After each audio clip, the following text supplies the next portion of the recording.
Hello मेरे प्यारे दोस्तों, आप सब कैसे हैं। उम्मीद करता हूँ आप सब बहुत अच्छे होंगे। आपका हमारे चैनल पे विज़िट करने के लिए धन्यवाद। अब चलते हैं हम अपनी आज की टॉपिक पर। तो पिछली वीडियो में हमने देखा कि ट्रांसपीरेशन क्या है, कितने टाइप्स का होता है यानी कि कितने प्रकार का होता है, और कौन कौन से ऐसे फैक्टर हैं जो ट्रांसपीरेशन को अफेक्ट करते हैं। उसमें भी हमने टाइप्स ऑफ ट्रांसपीरेशन में स्टोमेटल ट्रांसपीरेशन, लेंटिकुलर ट्रांसपीरेशन और क्यूटिकुलर ट्रांसपीरेशन को देखा था। और फैक्टर अफेक्टिंग ट्रांसपीरेशन में हमने लाइट तक को उस वीडियो में देख लिया था। आज की वीडियो में हम उसके आगे के टॉपिक को देखेंगे। तो सेकंड टॉपिक है एटमॉस्फेरिक टेम्परेचर यानी कि वायुमंडलीय ताप। ठीक, वायुमंडल की जो टेम्परेचर है उसके बारे में हम बात करेंगे कि वो किस तरीके से ट्रांसपीरेशन को अफेक्ट करती है। चलिए देखते हैं कि क्या है एटमॉस्फेरिक टेम्परेचर।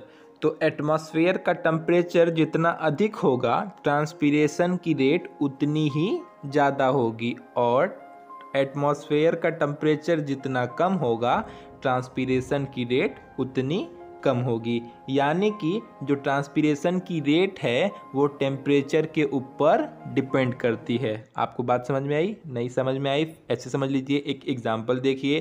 ट्रांसपीरेशन की रेट टेम्परेचर पर डिपेंड करती है। क्यों? ऐसे एग्जांपल के तौर पे अगर हम एक गैस पर एक भगोने में पानी रख के उसे गर्म करते हैं, ठीक, तो अगर हम आंच धीमी रखते हैं तो पानी जल्दी बॉयल नहीं होगा, लेकिन अगर हम आंच फुल कर देते हैं तो पानी बहुत जल्दी बॉयल होने लगेगा। तो यहाँ पर आप क्या कर रहे हैं, जब टेम्परेचर कम है तो पानी लेट बॉयल हो रहा है, जब टेम्परेचर अधिक है तो पानी जल्दी बॉयल हो जा रहा है। तो यही हाल प्लांट के ट्रांसपीरेशन में भी होता है। जब एटमॉस्फेयर का टेम्परेचर अधिक होता है तो ट्रांसपीरेशन की भी रेट अधिक होती है, और जब एटमॉस्फेयर का टेम्परेचर कम होता है तो ट्रांसपीरेशन की रेट भी कम होती है। इसीलिए कहा जाता है कि ट्रांसपीरेशन की रेट टेम्परेचर के ऊपर डिपेंड करती है।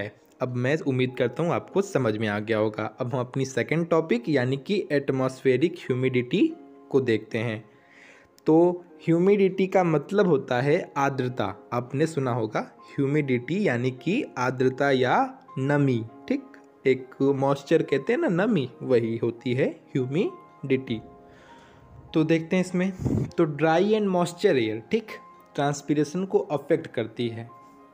तो एटमॉस्फेयर में ह्यूमिडिटी यानी कि नमी जितनी अधिक होगी ट्रांसपीरेशन की रेट उतनी ही कम होगी। ऐसे समझिए, नमी है।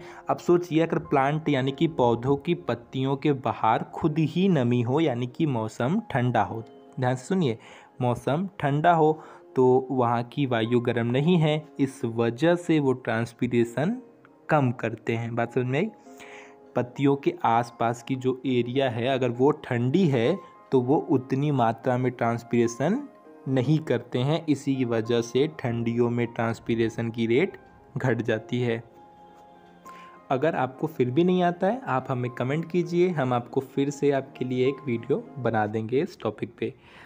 अगर आपको हमारा चैनल पसंद आता है, हमारी वीडियोस पसंद आती है, तो हमारे चैनल को लाइक शेयर सब्सक्राइब जरूर कर लीजिएगा। अब चलते हैं हम अपने नेक्स्ट टॉपिक पर, यानी कि वाइंड वेलोसिटी यानी कि हवा की गति या हवा की तीव्रता। वाइंड वेलोसिटी मतलब हवा की तीव्रता। तो अब चलते हैं इसे देखते हैं। इसमें भी सेम चीज़ें हैं कि अगर ट्रांसपीरेशन की रेट जो है वो वाइंड की कंडीशन पे डिपेंड करती है, यानी कि हवा की कंडीशन पर डिपेंड करती है। देखिए, जब एटमॉस्फेयर में हवा यानी कि एयर काम रहती है यानी कि शांत अवस्था में रहती है तब ट्रांसपीरेशन की रेट भी कम रहती है।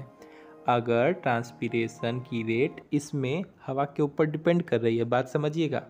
अगर हवा तेज़ चलेगी तो ट्रांसपीरेशन भी तेज़ी से होगा, और अगर हवा स्लो चलेगी या हवा शांत है तो ट्रांसपीरेशन की रेट कम होगी। मैं समझता हूँ आप समझ रहे होंगे। बात समझिए, अगर हवा तेज तो ट्रांसपीरेशन भी तेज, और अगर हवा स्लो तो ट्रांसपीरेशन भी स्लो। क्यों होता है ऐसा वो मैं बताता हूँ आपको। देखिए, मुझे स्टार्टिंग से ही प्लांट्स में बहुत रुचि थी। प्लांट के बारे में मैंने 12th में जब पढ़ा था ना, उसी समय मैंने बहुत मन से पढ़ा था। मेरे अंदर एक जिज्ञासा थी कि प्लांट्स कैसे ये चीज़ें करते हैं, खाना कैसे खाते हैं, पानी कैसे खींचते हैं। अगर आपके अंदर भी ये जिज्ञासा है ना, तो आप बिल्कुल आसानी से समझ जाएंगे।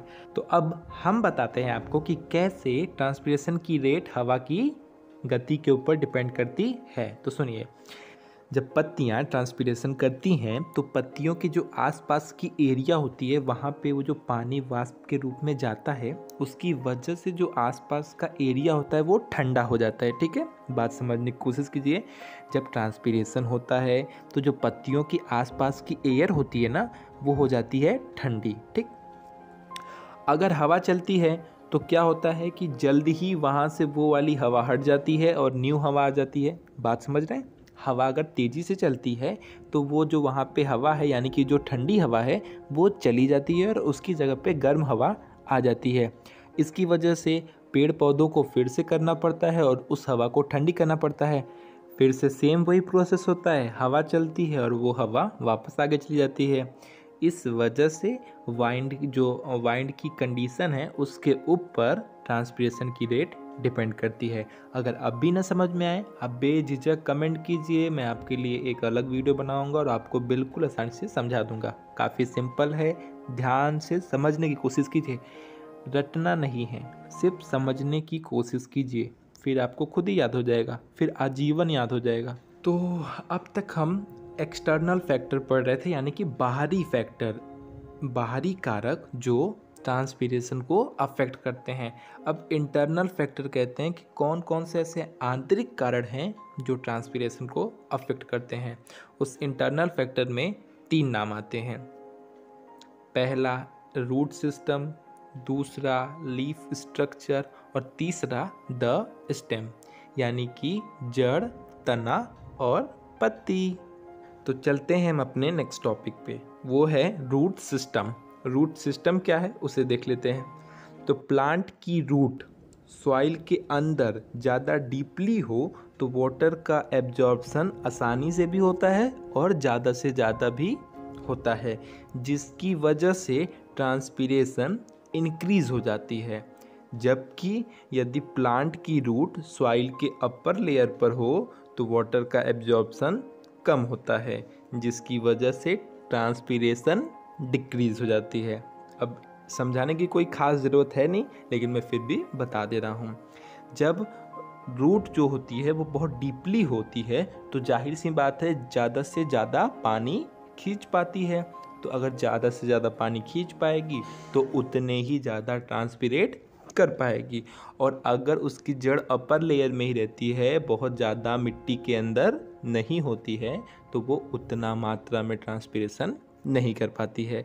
एग्जाम्पल के तौर पे फिर भी ना समझ में आए, छोटा सा एग्जाम्पल, तो चलिए एक सिंपल सा एग्जाम्पल देखते हैं। एक गिलास लिया, उसमें पानी लिया और एक स्ट्रॉ ली, यानी कि पाइप ली, उसको बहुत अंदर नहीं डाला, बहुत ऊपर ही रखा। ठीक, वहाँ से पानी पीना स्टार्ट किया। एक टाइम के बाद पानी आना बंद हो जाएगा। क्यों? क्योंकि पाइप बहुत डीप नहीं है। अब उसी गिलास में जो पाइप है उसको डीप कर दिया, यानी कि पूरा अंदर तक कर दिया, पेनी तक कर दिया, मतलब ग्लास की पेनी तक पहुंचा दिया। अब वहाँ से हमने जब पीना स्टार्ट किया तो पूरी पानी ख़त्म। यही सेम सिस्टम प्लांट में फॉलो होता है। अब चलते हैं अपने नेक्स्ट टॉपिक, यानी कि द स्टेम पर। तो ये भी काफ़ी सिंपल है, इसे भी देखिए। तो जो ट्रांसपिरेशन की रेट होती है वो जाइलम वेसल की डायमीटर पर डिपेंड करती है। डायमीटर यानी कि व्यास। ठीक, व्यास, उसकी चौड़ाई, उसके ऊपर डिपेंड करती है। जाइलम वेसल जितना अधिक वाइडर होगा, जितना अधिक चौड़ा होगा, ट्रांसपिरेशन की रेट उतनी अधिक होगी। और जाइलम वेसल की डायमीटर जितनी कम होगी, ट्रांसपिरेशन की रेट उतनी ही कम होगी। सिंपल सा कॉन्सेप्ट है। अगर पाइप मोटी है तो पानी ज़्यादा बहेगा, पाइप पतली है तो पानी कम बहेगा। यही सिंपल सा कॉन्सेप्ट इस पे लागू होता है। तो अब हम अपने थर्ड पे चलते हैं, यानी कि लीफ स्ट्रक्चर। ये भी काफ़ी सिंपल चीज़ है, आपने कभी ना कभी सुना होगा ज़रूर कि रेगिस्तानों में जो पेड़ पौधे होते हैं वो लोग वैसे हमेशा से नहीं थे।